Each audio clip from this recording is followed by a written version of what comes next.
regarding our Title III Part A subgrants, multilingual and English subgrants.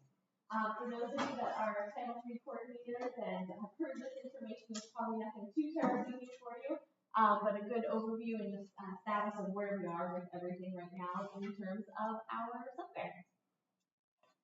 My name is Susan Murphy. I'm the state coordinator for the Title III Multilingual Learner Program, joined by the wonderful Dr. Corpus. My name is Susan Corpus. I am the program manager for the Title III Multilingual Learner Program at the ESSA, and once again, I'm excited to be here to share more information with all of you. And our team email address is posted on the screen if you need anything. Title III NLP@n.sc.gov. That email address goes directly to both of us, so that way we can tag team emails and make sure that we both stay in the loop with everything that's happening across the state. So please feel free to reach out at any time. Our agenda that's you. Sorry, I didn't get the yellow dot. This is our cue. So our agenda today is we're going to test your knowledge with a quick little pre-test. We're going to look at South Carolina Title III Part A, an overview. We're going to then break it down into the two subgrants that we have, which is the Multilingual Learner Subgrant and then the Immigrant. We're going to look at the timeline and reminders along with the post-test and see how we did. And then we're going to just take a quick look at our initiatives at the SCDE. And once again, if you're here in the session before, you're kind of going to hear a little bit of the same information when it comes to the professional learning opportunities, just because it is the instant resources to where we provide you all with all of that information. So test your knowledge pre-test. I want you to just keep these things in mind. Don't answer them just yet.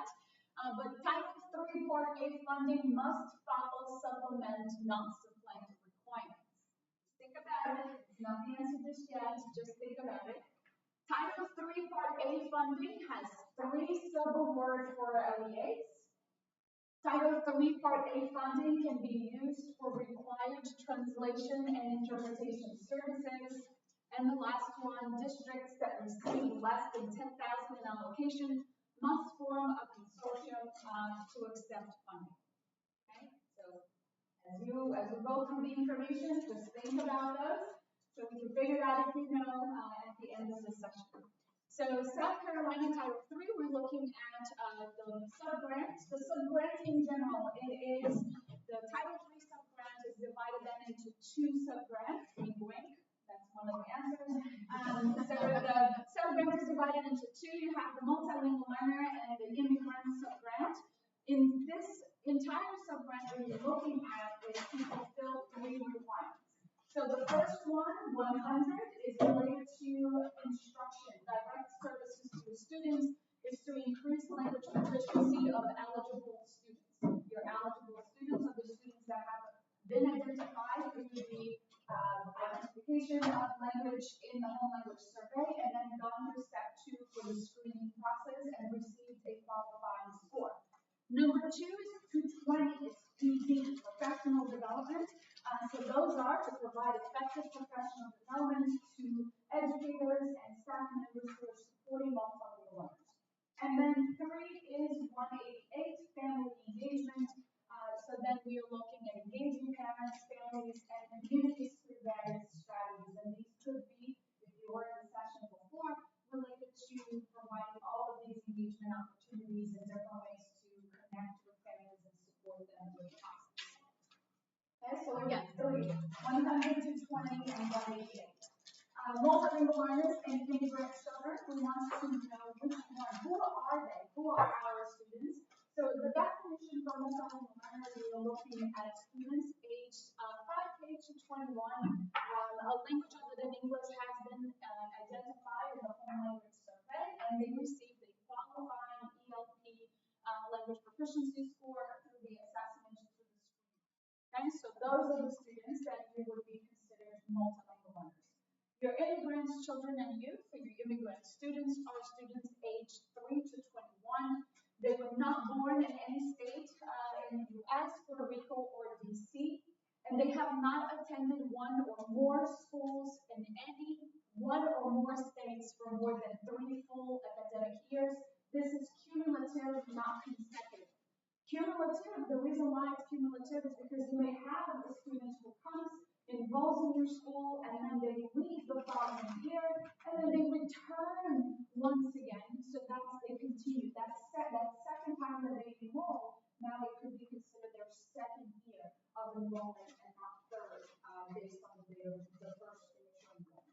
And when they leave, it leaves to another country. If they were to leave to another state, then that would be included in the count. But if they were to leave to go home to their home country and then return, then that's where you have to do a little bit of the calculating on the cumulative basis. So then when we're looking at the subgrants, we have multilingual learner subgrant. The ML subgrant is really allocated to all districts as long as they have at least one multilingual learner in their district. It is a formula-based allocation. That's what I just said. I was just saying, I didn't realize it was right there. But it's a per pupil formula, and so we want to ensure that all students are receiving the services that they need. And there is a 10,000 minimum requirement. We answer to the question. And so the 10,000 is the one that if you receive, your district has been allocated less than 10,000, then you would have to form a consortium. Be a part of it so that you can accept those funds. Then you have the immigrant subgrant. The immigrant subgrant is a little bit different. It's something that we want to always make sure the districts don't kind of rely on those funds ever, because they can change from year to year. Because it is formula, but it's based on a significant increase of your immigrant students population in your district. So we want to ensure that if you do receive it, that you're not counting on it that the following year that you're going to be receiving those same funds. District allocation changes, and we look for a smaller amount of subgrants with higher allocation. So just to give you an example, last year we had 28 districts qualifying for immigrant subgrants, and then for the FY26 we have 13. Okay, so you want to really ensure that you are not counting on those funds, but when you do, if you do qualify, that you get a bigger lump sum in that process. So the way that allocation is divided across, so when we receive the funds, at least 95% of the Title III funds received, 80% is reserved for ML subgrant, and 15% is reserved to immigrant subgrant.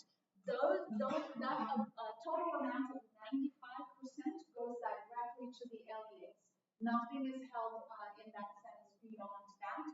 5% or greater, or up to 5% or 175,000 is then reserved to the state, and that's the one that we utilize for some of the activities of professional development, salaries, and so on and so forth at the state department, like the ESSA Multilingual Program Conference. So those are the ones that we ensure that it's still somewhat coming back to you. It's just in a different form that it is predetermined based on the needs that we see from year to year.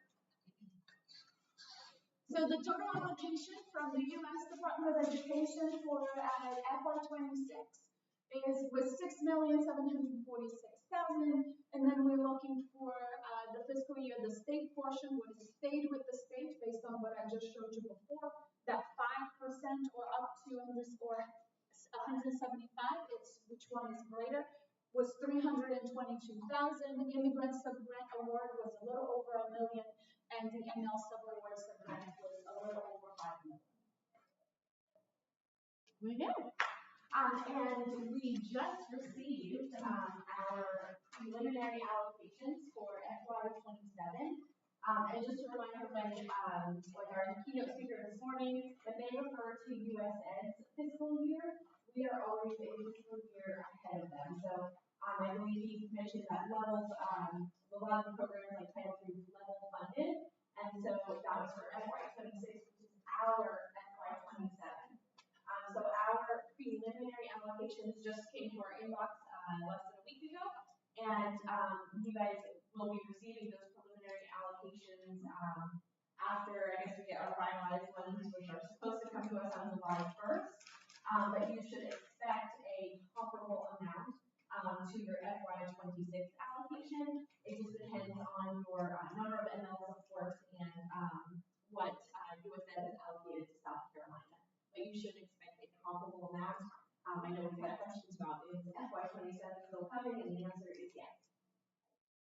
So this is specific to the Multilingual Learner Subgrant. As Dr. Corpus mentioned, it is a formula subgrant. And so we are looking at the total allocation that we get in South Carolina from ESSA for this grant. And then we have to divide by the total number of eligible multilingual learners in the state to determine what our per pupil amount is. And we also have to take into consideration which districts qualify and which districts did not or waive funds, so they're not included in that count. I'm sorry, that did waive funds, they are not included in that count. And then to find your allocation that you get, we then take that per pupil amount and we multiply it by the total number of students, multilingual learners that are in your report. It comes from your 180-day report from the previous school year. So that's how we determine how many multilingual learners for this subgrant.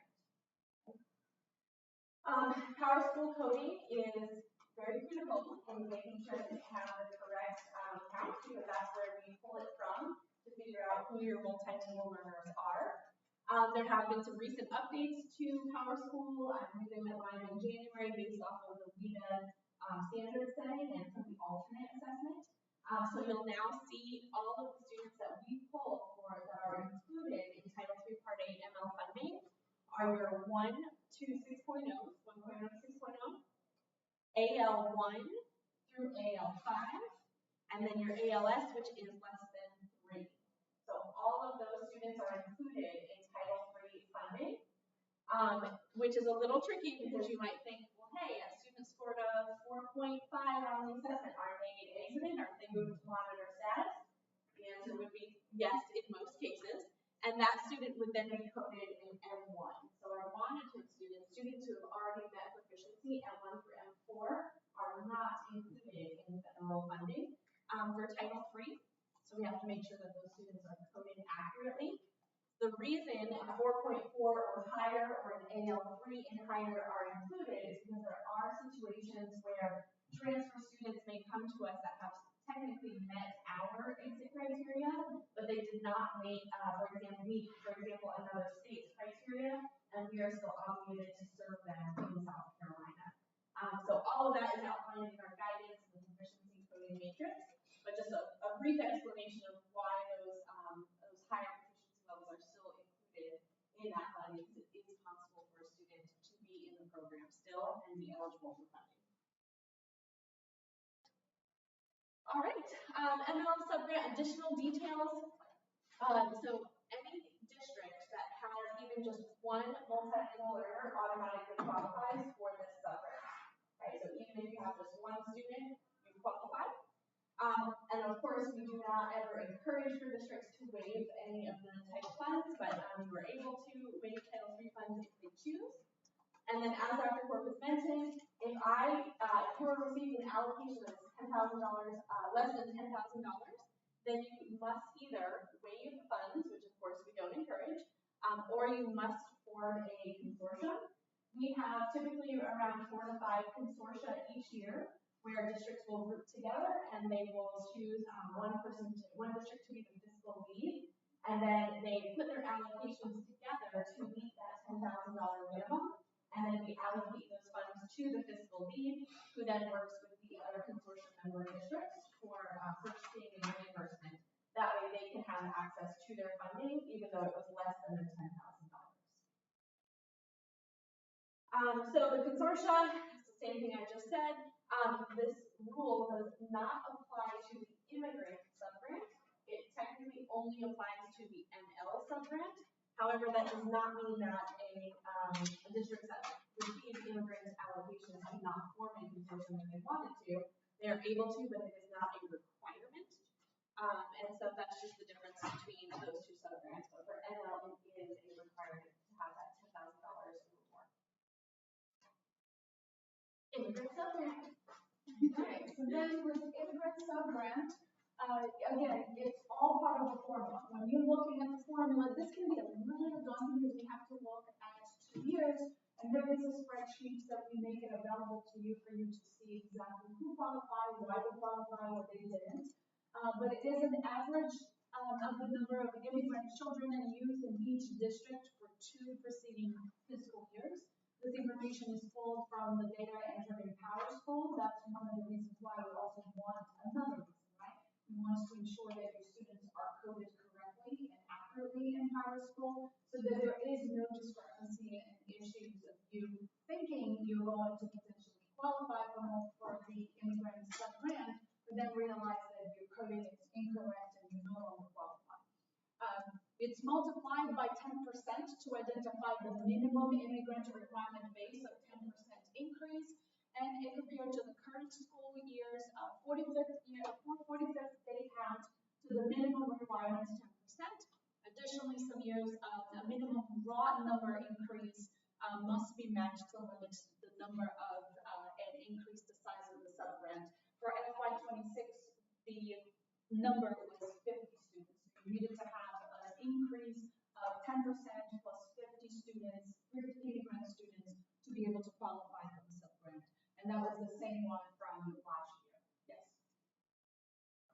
Well, 50 students or with a minimum of 50 students?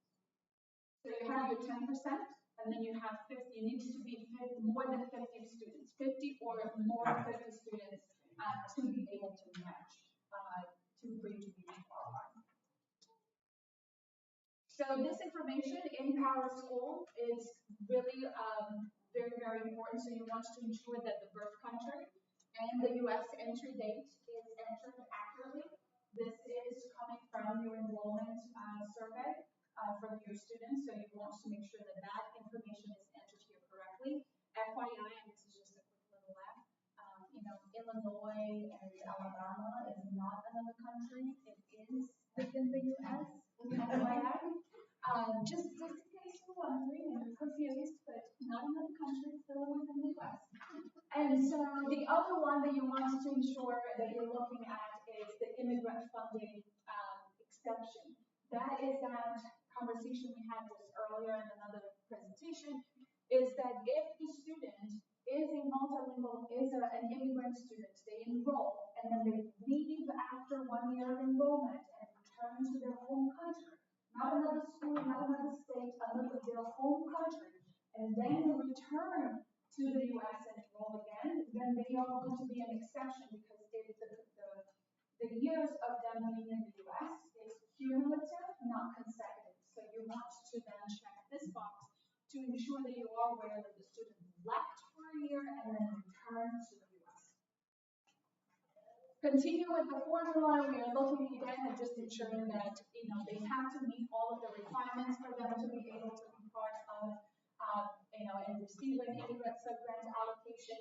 The number of eligible students is identified by adding immigrant students in all qualifying districts, so we're not looking at all of them. And it is again a per pupil amount that is multiplied by the eligible immigrant number of students. So whatever that money, that total is going to be, it gets multiplied, and that's what it determines your total allocation. All of this seems a bit daunting when we're talking about it, all the numbers, but in the spreadsheet you'll be able to see each one of the determinations of everything that you need to know, what we are talking about here, and how much each district is going to be receiving. So again, just going back to the formula, is a significant increase in immigrant children and youth. So larger allocations to smaller number of districts. State determines the formula. The formula may be adjusted based on the needs and immigrant population change. So we are staying with the 50, increase number of students right now, but that could potentially change. If it changes, we always make sure that we let you know, ahead of time, so you are not surprised. And again, as a friendly reminder, districts that qualify don't qualify every single year. It's not guaranteed, so please make sure that we don't surprise you. Call us and say, oh, I didn't know. Yes, you do. So just make sure that you do know, okay? And then when we're looking at allowable uses, what are some things that you can do with the Title III immigrant sub-grant, or there are also other allocations? But the immigrant sub-grant, the main thing is it is allocated to serve your immigrant students. Your immigrant students may also be multilingual learners, but not all multilingual learners are immigrant students. So when you complete want to make sure that you specify that you are serving, and this materials and whatever it is that you're going to use is specific to immigrant students, or that allocation budget is going to go back to you, or I say, he wants to make sure that you are putting in for the right person, the right students to meet the the sub-grant requirements. So be sure to look at those. It could be family literacy, parent and family outreach, training activities like we were talking about earlier in a different presentation, but all family things can also be included. Recruitment of and support for personnel. So can you do PDs to support immigrant students? Absolutely. So that may include that as well. Provisions of tutorials, mentoring, and academic and career counseling. If you need to do also specific after-school program that is focusing on all your immigrant students, that is included as well. So all of the budget codes in reality that you are using for multilingual learners, sub-grants can be used for immigrant students, but your focus is really your immigrant students. And they could, again, potentially be multilingual learners, but that doesn't mean that all of them are. So if you are going to focus on language acquisition or anything else related to multilingual learners, you have to specify in your application that it is for immigrant students who are also identified as multilingual learners. And then you have identification, development, and acquisition of curriculum materials, educational software. So all of those resources that you believe that it's going to be beneficial to the students, to the teachers in supporting language acquisition or any other services specific to immigrant students. Okay, Multilingual uses continue, so you have basic instruction services. You were looking at serving directly and very specific again to immigrant students. So you may have a speaker that may come in and speak to your staff in your district or just a specific school. You can use also for transportation if you're going to use for something else with the families you're going to have an event. You can use those too. It has to be justifiable. It has to be connected directly to the service of multilingual learners or your immigrant students if they are multilingual learners. But you want to make sure that it is really truly focused to the service of them. Then you have other instruction services that are designed to assist immigrant children and youth to achieve in elementary and secondary schools. So programs, educational systems for civic education. So again, really truly focusing on bringing in and connecting those students to the educational system here as well. Activities coordinated with community-based organizations, institutions of higher education, private sectors. So anything that you are going to support connecting and working with the immigrant families and helping them potentially understand certain procedures if they're going to have their children eventually in high school or if they go to college, university. You want to ensure that you are utilizing that information to support them in that process as well. But then again, here's the big little box, right? We don't want to miss this one. It must be supplemental, not supply. So all of these things that you are doing cannot necessarily be used for Title III funds if they are already core requirements or if they are already something that your district is already doing for all families if you want to do something that is in addition to. Unallowable. This is another one. Yes, we know our families have lots and lots of needs, and we want to be able to meet all of those needs. But purchase of hygiene products is not an allowable purchase. Purchase of translation devices for translation and interpretation for students and families outside of instructional purposes. Not use those unless you're using in the sense of being supplemental for a family engagement activity. But if it is outside of instructional purposes, you want to really justify that process as well. Cover costs for required translation and interpretation services. If it is a core requirement, you cannot use Title III funds, independent of which sub-grant you are planning to use. Purchase of supplies and materials to attend to students' registration. All students have to register. That means you cannot use those funds to be able to print enrollment surveys or do anything related to that. Provide multilingual learner program specialists. So the ones that are your ESOL teachers or your multilingual learner teachers and/or classroom teachers with coursework to obtain ESOL endorsement or certification to begin or continue employment if the district states that to serve multilingual learners, the teachers have to have the ESOL certification or endorsement.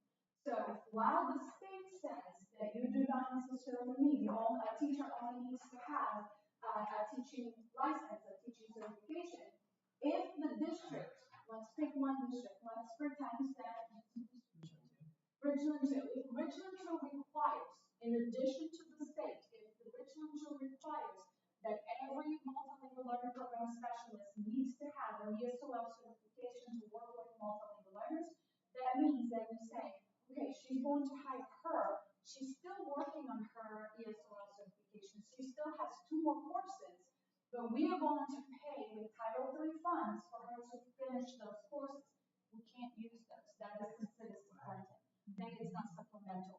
But if Richland 2 says, I have an amazing classroom teacher who is have a large concentration of multilingual learners in her class, and we want to continue to provide this additional support and this professional development opportunity, she could potentially use some of the funds to cover costs of being involved in ESOL certification for that person, because she's not required, or he is not required to have the ESOL endorsement to work with multilingual learners, but the multilingual learner program specialist does. I know that was a lot. Right? Does that make sense? Another thing to keep in mind is ESOL endorsement only adds to your current license. It does not expand your license certification. Right? So if a teacher has a license certification to only work with kindergarten to 6th grade, and this teacher gets an ESOL endorsement, that teacher cannot be a multilingual learner program specialist and work with high school students, because that teacher does not have a license to work with high school students. But if that teacher gets an ESOL certification gives you K-12. Then that teacher could be working with high school. Does that make sense? We're good? It didn't look like good? Okay. And then again, we're looking at adult ESOL program if your districts already offer those. So if your district has already adult education ESOL program, then you cannot use Title III funds to provide those courses or those programs. Excessive costs for materials and supplies that take away from direct student services. You don't want to buy all of these programs and put the students to do everything on their own, and then the teacher is just monitoring. You want to ensure that direct service and direct learning is still happening. Remodeling. Well, it sounds interesting to say this here, right? So don't go around buying furniture and I want a frame here and I want a vase here and a new desk. Those are not necessarily covered in that. Okay? All right, timeline and reminders for you. So these are some of the common finance acronyms that we use. Some of them are real, some of them we made up. Grant Electronic Management System is GEMS, which is the application we use to have districts enter in their program information that's required, professional learning numbers that are required, and your budget of what budgeting activities you have for us to review. And then the grants and accounting processing system, GAPS, is where once that your GEMS application is approved, you enter your budget into GAPS to match what it says in the GEMS, and then we review and approve that. And then from there, that's where all claims and reimbursements take place as well. We also have your grant award notification. Your district will receive, your district superintendent and the Title III coordinator receive a grant award notification for each subgrant once it's approved in the system. If there are any amendments that we have to do on our end, whether it's an increase in funding, an edit on the original GAN that needs to be updated, that is when a new GAN is issued. But you do not get a new GAN, for example, if you need to make an amendment in GEMS. We do not send a new GAN every single time. It's only for amendments on our end that need to take place. Gosh, imagine if we had to. Assurances, terms, and conditions. I think we made that one up. ATCs is just kind of how we emails because it's a lot to spell out. And same thing with PSAs, your program-specific assurances. Those go out with the grant award notifications for signature at times. Other times we have that built into GEMS as well, and it's built into GEMS during the initial application process. And then whenever we have an amendment that needs to take place, then we'll send you that via email. So we just kind of follow the instructions in our email when we send it out, because it's a little confusing of where it is sometimes. And then we have our IDCs, our indirect costs, which are indirect cost rates will update July 1st of every single year. It's important to note that when in GEMS, you have your indirect cost rate is listed there for when that initial application takes place. And it doesn't get updated every year in GEMS. It just stays the same now. And so the district has to know that if you budget for indirect cost rate in your budget line, which some do, some don't, that July 1st, your new district restricted cost rate takes effect. And so you are responsible for going in there to update that budget line if your district does claim indirect costs. If your district does not claim them, you don't have to worry about anything. But if you do claim them, you have to adjust what's there, whether it's an increase or decrease in funds, and it's based off of the carryover amount. We do have a resource on our website that is the indirect cost calculator that you can use to input the numbers, and it will tell you and help guide you on what should be in that budget line for carryover amounts. So the district is responsible for that if you claim that. I have a question regarding that. So do you update that number in GEMS and GAPS? Correct. So if your indirect cost rate budget line increases or decreases, you would put it into GEMS first. You would send it to us, we review and approve, and then you would go in and reflect that in GAPS as well. Absolutely. Great question. All right. This is our current process of where we are. We love our colored dots. Can you tell? Oh, the purple and pink are very, very close. Very nice. They're a little close. You can see it next to each other. We'll do orange. So FY25 ML and Immigrant are the two purple dots all the way down at the end here. Initial application processes, everything is completed. So right now, districts are just spending down those funds and claiming. And of course, if you have amendments, you can put them into GEMS and GAPS for us to review. And that one, we'll talk about obligation dates and liquidation dates here in just a minute.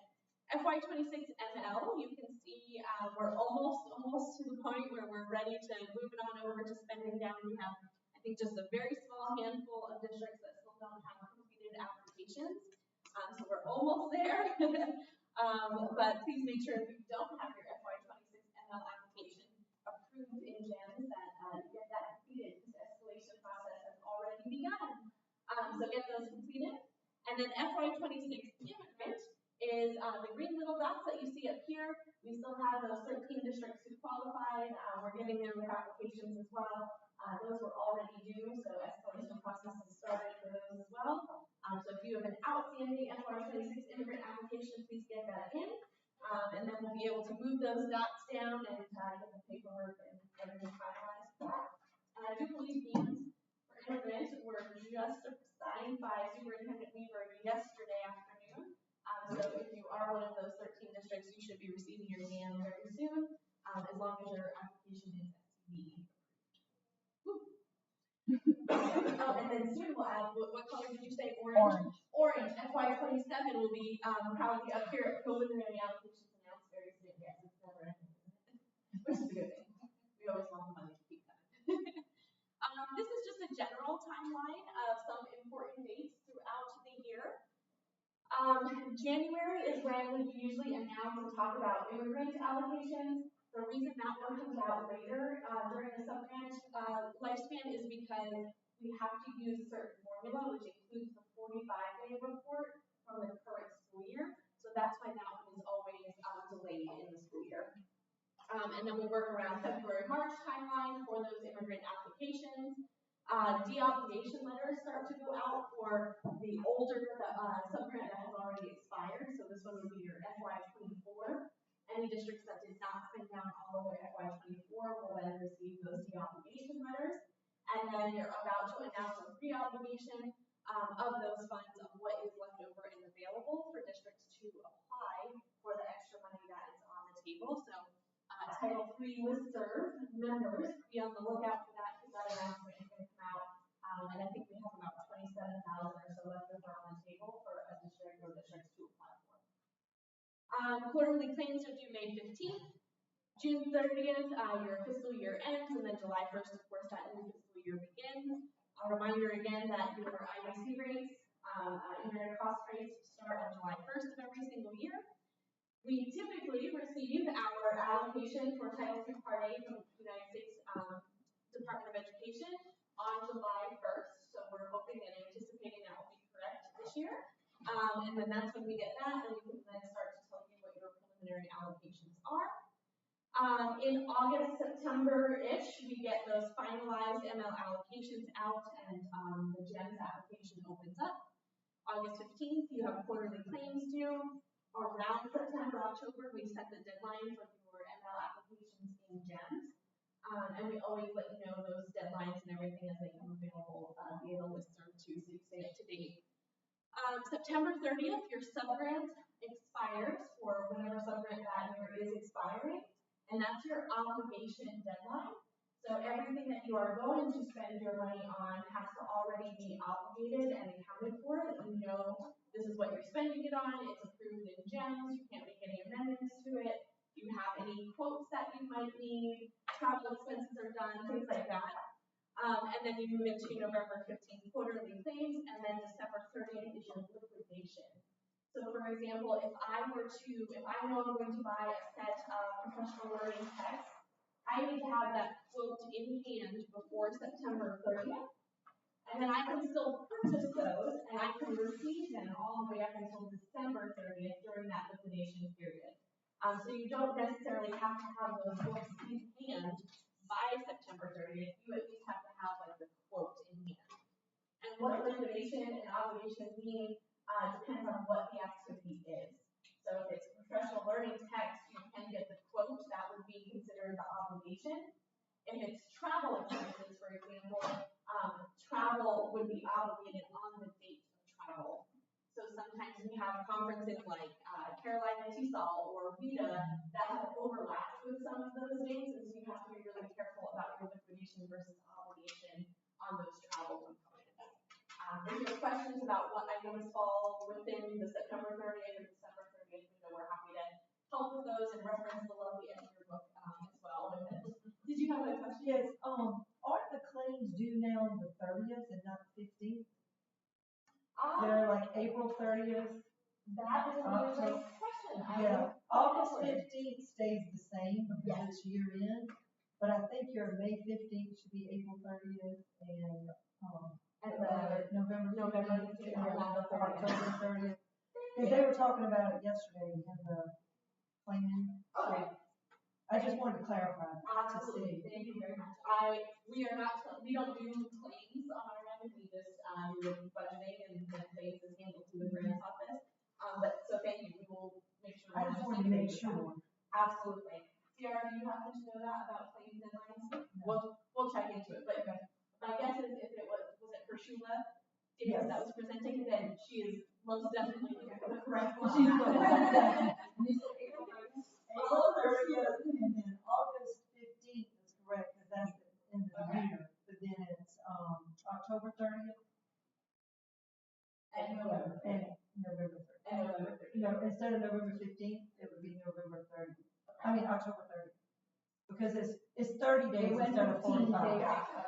It went from 45 days to 30 days. Perfect. Well, we will get with Shula to make sure, but if we heard it from Shula, that is absolutely more accurate than this.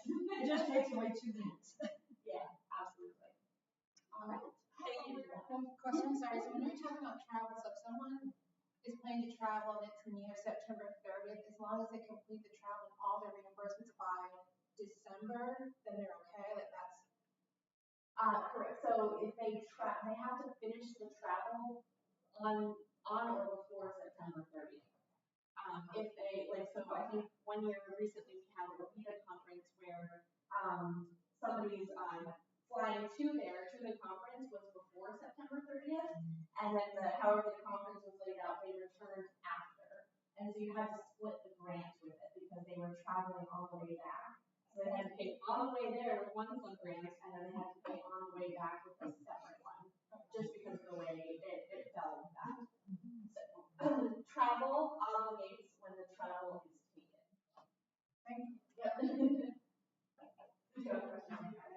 I had that issue last year with the finance department. I was telling them that it was the multilingual conference. And the conference didn't happen, but the finance department didn't process the reimbursement until after. So I was telling them, well, we're already obligated to their travel, so we should be able to claim it. Right. But they were short, so I ended up having to send it. Yeah, absolutely. If you're not sure, I need to help clarify this. It's not what happens. They just didn't want to give my word. I'm like, Yeah. All right. Just some resources and obligation dates. So FY25 obligates September 30th this year and liquidates December 30th of this year. Our FY26 obligates September 30th of next year, 2027, and liquidates December 30th of 2027. We want to make sure that your GEMS and GAPS budgets match. Make sure there's no vendor names in those applications, which you've probably heard us say 10 million times. And then obviously continue to spend down those grants. And we'll give you more information very soon regarding FY27 plans. For those of you that don't know, we do have these, well, I will call it really awesome spreadsheets. There is one for every subgrant. So FY25 ML, FY25 Immigrant, and then the next slide has the FY26. And it outlines everything. There's different tabs across the bottom. Shows you allocations, numbers, across the whole entire state. And then we also outline the process and where your district is in the process.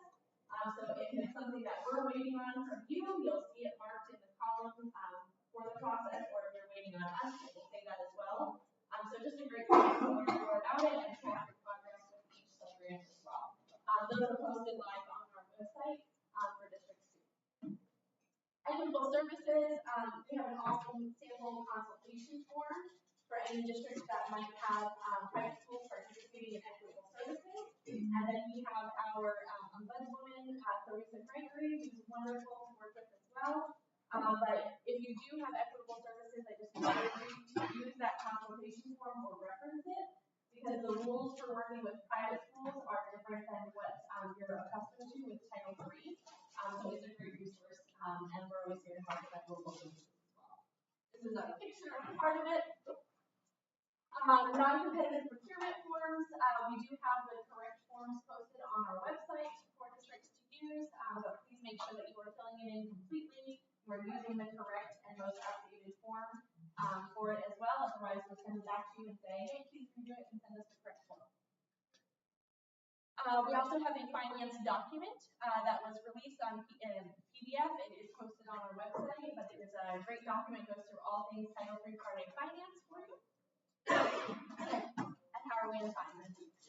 We have 15 minutes. 15? Right? Don't we end at 5 minutes? We started at Who's at 5 minutes? You're right.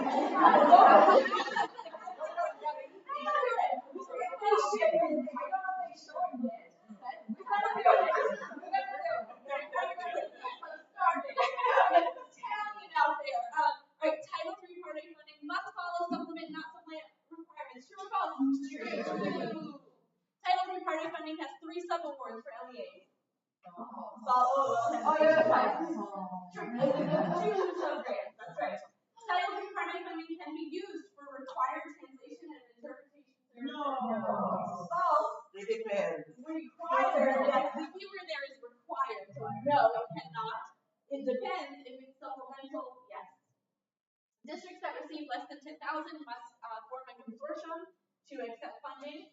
You should also say or turn in a waiver. No. But please don't. We don't encourage you to do that. All right, initiatives. Okay, speed mode, right? Let's do this. Okay, so the initiatives are really quick. We wanted to just share some of the great work that we're doing. So one of the initiatives that we are in the process now is with CCSSO for high quality instructional materials for your network. We want to ensure that all of the wonderful things and the high quality materials that are being used across the other grade levels are also being implemented. Okay, it is a 3-year process. In South Carolina, teams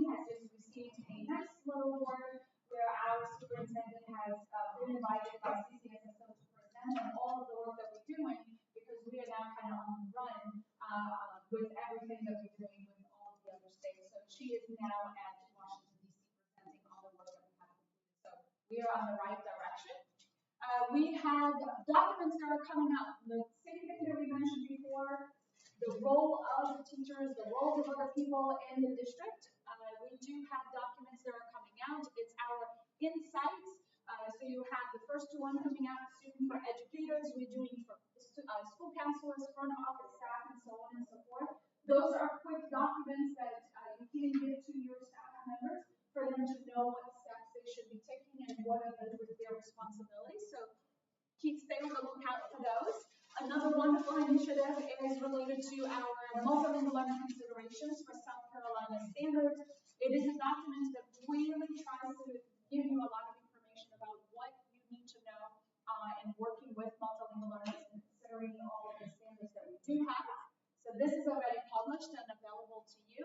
It also includes all of the crosswalks that we are in the process of learning. ELA is already published and ready to go. We are finalizing math, and then the other one is the visual and performing arts, and then the next one coming up will be science and social studies. So we're trying to ensure that we can make the connection with all of the standards, content standards, with the ELT standards as well.